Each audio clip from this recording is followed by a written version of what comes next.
hey y'all, here's my thing. We really gotta learn how to separate the artist from the art, because the more I go down into history, the more I start learning about some of my favorite artists or who made like some of my favorite songs, the more I realize that there is a lot of people in this world who are trash, just complete trash, and a lot of them are in the music industry. It's unfortunate, but it's true. When I found out that James Brown was out here just hitting women left and right, I was like, damn, that's messed up.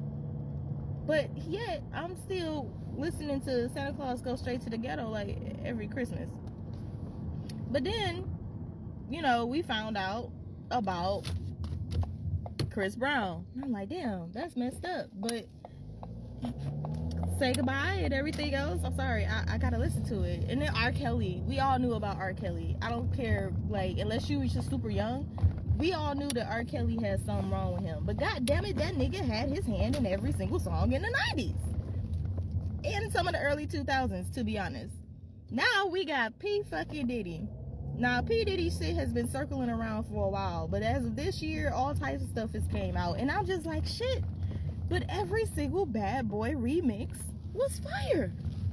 And the list could go on. The list could go on. If we actually dove into the history of most of these artists, their background story, all that jazz, it's terrible.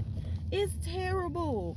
It's all bad. It's just ridiculous. So, what are we to do? What are we to do? Because some of your faves, and I mean some of the songs that got you through the hardest of times, some of the songs that got memories attached to it, they artists are trash. They artists are downright dirty, okay? And you just like, everybody like, cancel, cancel, cancel. I'm like, I'm sorry. I do not support this artist, so I will be listening to this song somewhere where the artist does not make money off of it. Okay?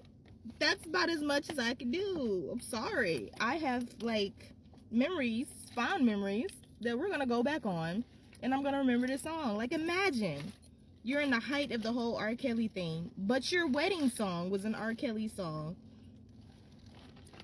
I'm gonna remember the happy days of my wedding. I'm sorry. I'm sorry. And that's just what it is. Like, we have to separate the artist from the art. And let's be honest, half of these artists don't even own their art. So who are we really supporting? Somebody tell me. Like, we're supporting some Jewish man who owns a company. That's who we're supporting. Or, you know, yeah, because it's very few artists who actually own their masters, okay? And if you don't know what a masters is, it's basically, like I said, owning their music discography, you know, because once you sign with a company and make music, they own that shit.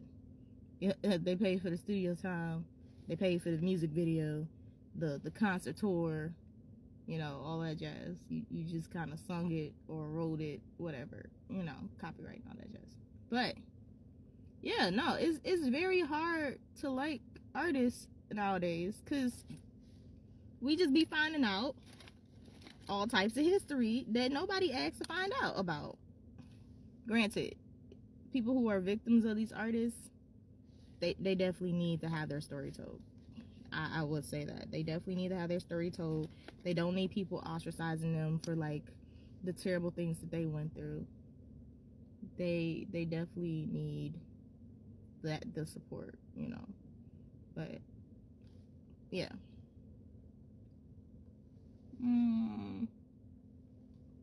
Yeah, so that's my take for today. How are you guys handling the, you know, finding out that your favorite artist is a trash human being, but, you know, still paying attention to the music or still playing the music? How are y'all handling that situation?